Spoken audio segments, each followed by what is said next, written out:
Hey friends, if you encounter the error, your organization's security policies block unauthenticated guest access, then please watch this video. I will guide you through the resolutions. So the first solution is, the solution is to the registry editor. So search for registry editor in the Windows search bar and go to HKey local machine, software, policies, Microsoft and Windows.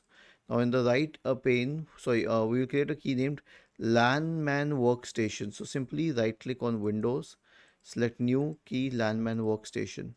Now in the right pane, you will create a dword entry named allow insecure guest auth. Okay, right click new dword 32-bit value and this. Double click on it, change the value data to 1 and click on OK. However, if you're using a organization managed system, then you will have to contact the IT administrator for the same. Was this helpful? If yes, then please subscribe to the channel. If not, then let us know in the comment section of the video on how we could help you further. Thank you for watching this video and have a nice day.